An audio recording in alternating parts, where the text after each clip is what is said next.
This is 7 News, the voice of regional WA.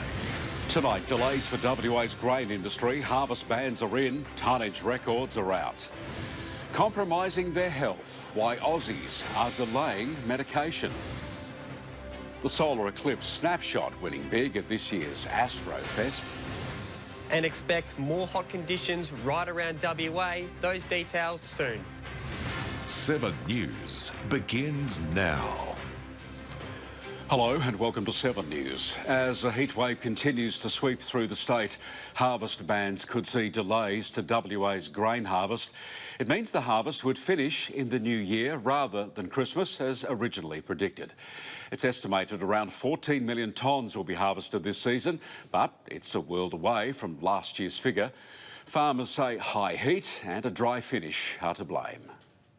After 2 years of exceptional harvests this season, WA grain growers are far from smashing another crop production record. Farming ebbs and flows with weather outcomes.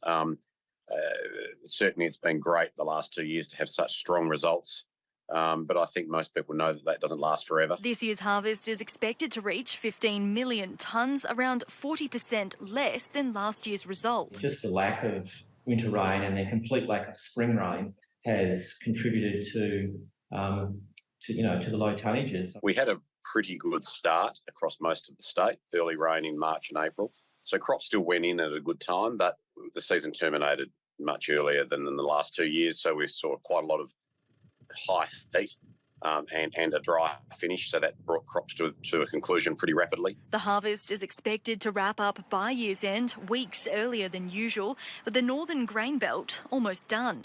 But harvest bans due to the severe heat wave this week are slowing progress. As soon as the wind starts to get up in the morning, and if the temperature is up in those mid-30s or higher, well, it just becomes too dangerous to have anything out in the paddocks because of the risk of fire and then unable to control the fires. Despite average yields, farmers say the quality of grain is still high. That's been a nice surprise because that adds a few extra dollars per tonne to the bottom line. A setback farmers are shrugging off. I think farm businesses are in great shape.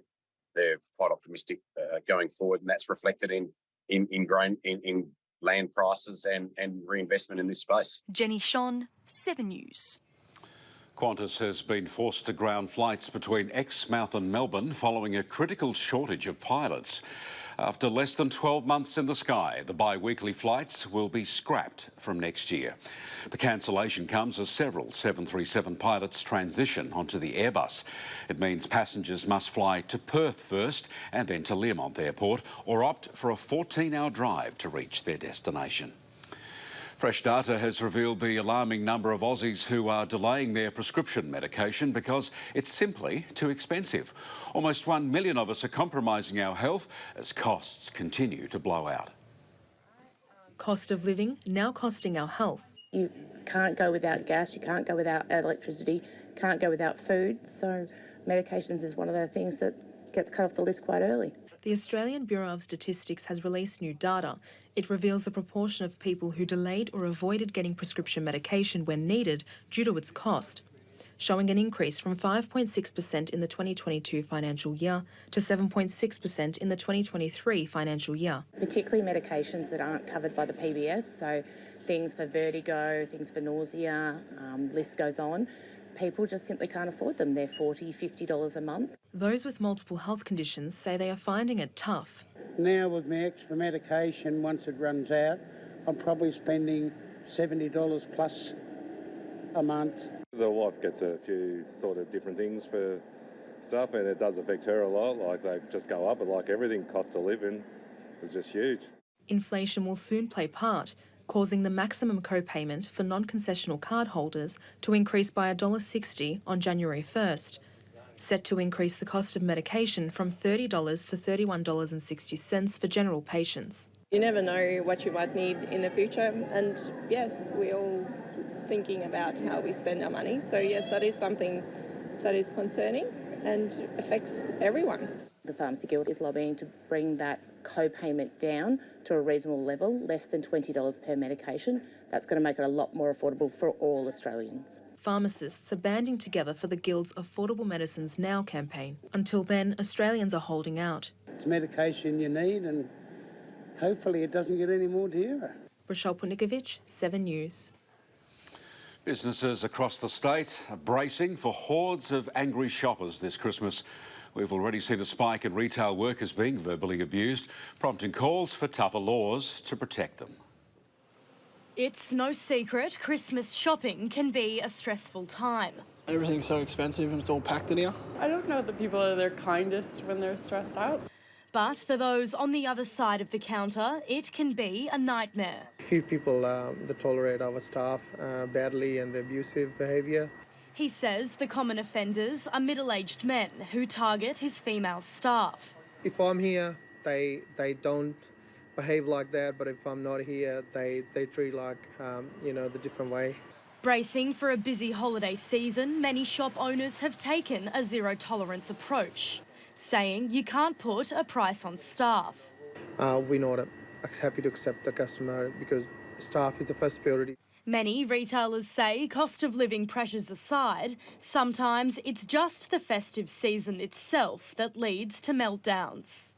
Generally at Christmas time it does get a bit stressful. We just try and do the best that we can, have enough staff so that people aren't waiting long times in the queue, and just try and get through it the best way that we can. A survey by the Allied Employees Union found a damning 76% of retail and food staff experienced verbal abuse this year. That's up nearly 50%, prompting calls for tougher laws for protection of workers. The 4 years imprisonment for a common assault, but up to 11 years if it involves grievous bodily harm to a worker. Enough's enough. It's got to change. Proving it pays to be on the nice list this Christmas. Phoebe Worthley, 7 News. In a bid to combat the state's shortage of social workers, a new undergraduate degree targeted at regional students could be a game changer. They'll spend more time in the classroom and less time worrying about relocating to learn.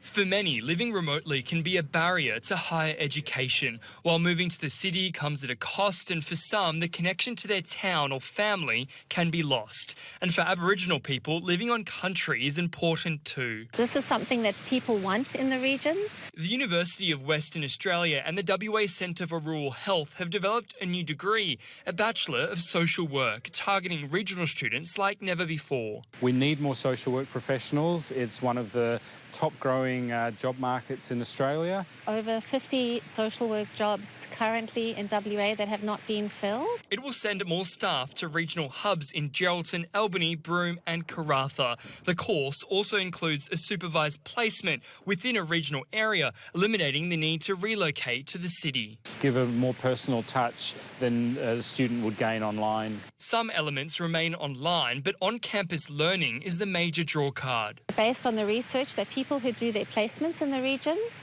end up being the allied health and medical workforce in the regions. There are hospitals that need staff, there are government departments that need staff. Geraldton University Centre also offers a range of undergraduate degrees to those in the region. Students here can pick up a course through Curtin, CQ or the University of Southern Queensland. You might see this pattern emerging where more of a commitment to regional education. Josh Van Staden, 7 News. The western ringtail possum is an endangered species, and in a bid to help protect them, a new collaboration is underway. It'll help residents across the southwest care for them if they find one in trouble. Endangered, vulnerable and at risk. In a bid to save western ringtail possums, a collection of vets, wildlife groups and the Department of Biodiversity, Conservation and Attraction have now banded together, creating a course which teaches other rehabilitators how to help. It's good to get everyone together to get the same information, but then at the same time to share information, because sometimes what one group's doing the other hasn't heard of, and vice versa. So we can all collaborate and learn from each other. 64% of western ringtail possum fatalities occur on our roads. They're inquisitive creatures and don't understand the danger. We are living in ringtail possum territory. This is their environment. As we build houses, have fences and dogs and cats and cars, we're forever encroaching on their environment and having more interactions with them. According to Dr. Lucas, there's a simple saying: a possum on the ground should not be found. A possum in the tree is what we want to see. Possums do go on the ground to move between trees and across roads and things, but they should be moving and they should be willing to get onto a tree and climb up it. And if that is not happening, then there's something wrong. Wildlife organisation Geocache has been awarded funding and will use it to plant habitats and create future events for homeowners, helping them coexist with the wildlife. Maya Grieve, 7 News.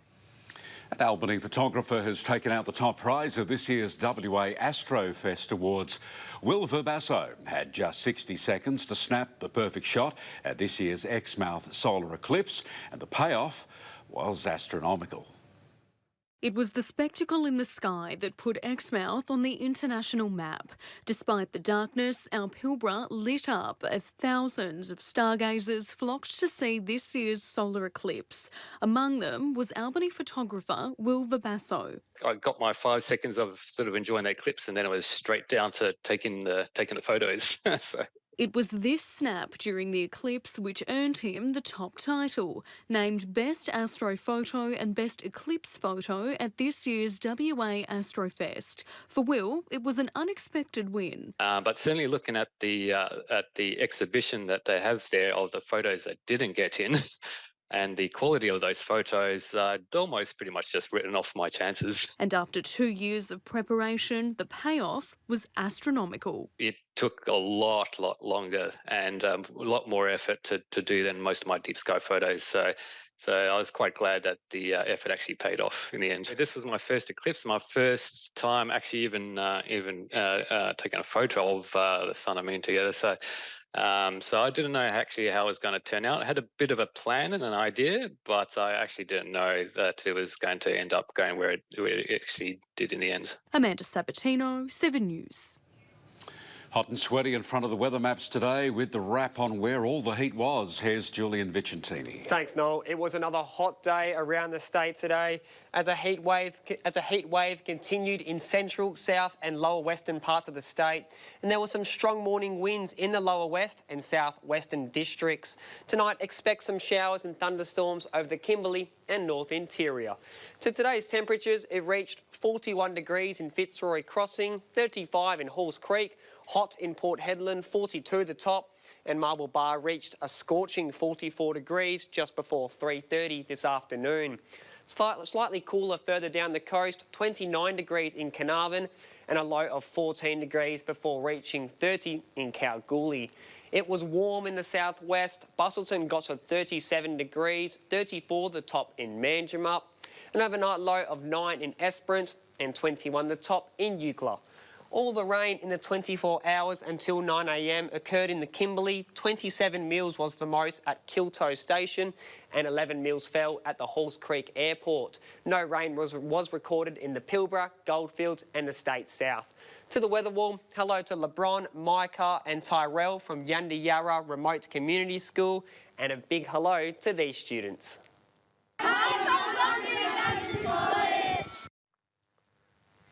Awesome job, everyone. Noel, there's still a heat wave in parts of WA. I'll have all those details right after sport. OK, thanks, Julian. We'll see you soon. You're watching 7 News live across regional WA, and ahead, the WA Innovators winning big. And meet the man who climbed 6 peaks in 8 hours for men's mental health. WA's Indigenous Desert Alliance will take home more than $400,000 in this year's Community Stewardship Grants. It'll be used to enhance the skills of Indigenous rangers when managing bushfires. Northern Desert Right Way Fire Project aims to help in the research of how these cultural burns help our country. So by monitoring the work that we're doing, by checking in on that, the results of the active land management work, we can see whether we're having the positive results that we expect. The project will cover a 160,000 square kilometre area, providing a model for sustainable fire management in the Australian desert. This year's WA Innovator of the Year has been announced with a gold detector discovering the top honour. Portable PPB's Detector device is used to fast-track discoveries, shortening the time it takes to analyse a sample from the field. The company says it's already led to a gold discovery in WA. The gold industry is an $18 billion industry here in WA. The number of mines being found are far reduced on what they were, and this should enable much faster discovery and development of new deposits. 9 businesses from across our region submitted their entry, up from just 2 last year. It's an astounding effort, climbing 6 peaks in 8 hours, but it's a challenge Luke Wilkins set for himself in the name of mental health. Not only did he complete it, he did it with hours to spare. For many, Bluff Knoll is a beast of its own, but for Leon, it's just one of 6 summits in the Stirling Ranges he climbed today. I think if you ask me in a couple of hours or tomorrow morning, you're probably going to get quite a different answer, but at the moment I think the excitement is overwhelming, and that's masking a lot of the hurt. The Stirling Ranges becoming his refuge after a marriage breakdown. He says the mountains were a chance for self-reflection. When I got there, the rains cleared and the sun came out, and I just sort of sat for a minute, and then you could hear the birds and you could feel the wind. So it, inspired me to go and take a deeper look into my life, challenge myself to go deep and find answers. Leon's challenge is being filmed for a documentary called When the Mountains Talk. He met the filmmaker at a climbing course in Perth, who says this challenge was initially a joke. We kind of looked at each other and said, how many do you think we could do in a day? And from there it kind of developed and turned into 6 and 12 hours, which then became 8 hours and 20 minutes. This documentary will highlight Leon's struggle with mental health, the pair also using the opportunity to fundraise for men's mental health charities. Hoping that one man could see it, the finished film, and I suppose be inspired to open up. It's a chance to hopefully inspire others to go and do the same and find their thing. Donations can be made on the When the Mountains Talk GoFundMe page. Grace Armstrong, 7 News. Sport is up next. Ahead, the stellar season of an AFLW star and another O'Driscoll in the big league, picked up in this year's AFL draft.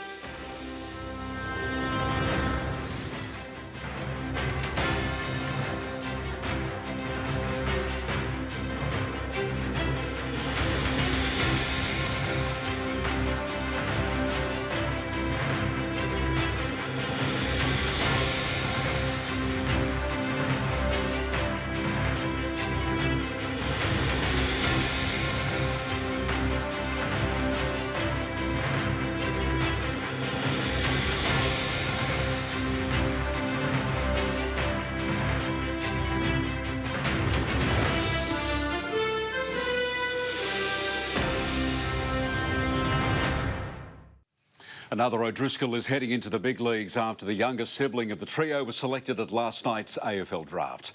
Northam's Aidan O'Driscoll is off to Melbourne after being picked up by the Western Bulldogs with pick 55. The 18-year-old is the youngest brother of Dockers duo Nathan and Emma. Aidan cut his teeth as a junior at the Northern Saints and played his waffle footy with the Perth Demons. And another regional Perth Demon was selected at the rookie draft earlier this afternoon. York's Cohen Livingston is now an Eagle after spending several years in the club's next-gen academy. A Margaret River AFLW star has added another accolade to her short career, recognised for a stellar season. Ella Roberts has been named at half-forward in the 22 under 22. In a team voted by fans, the teenage sensation was the most selected forward and becomes the first Eagle to make the final squad. Roberts' season saw her finish as runner-up in West Coast Club Champion Awards. She received a Rising Star nomination after the Round 1 Western Derby. Perth Glory has put any concerns surrounding their tough weekend trip to bed, shifting their focus on getting the 3 points. The women's side are preparing for a match in New Zealand to take on the Wellington Phoenix. The head coach says the team isn't worried about the long journey over the Tasman Sea.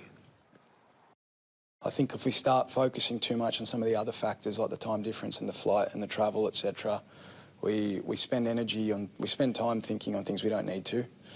We're just focused on the football. We're focused on performing for 90, 95 minutes and making sure we come back with all the points.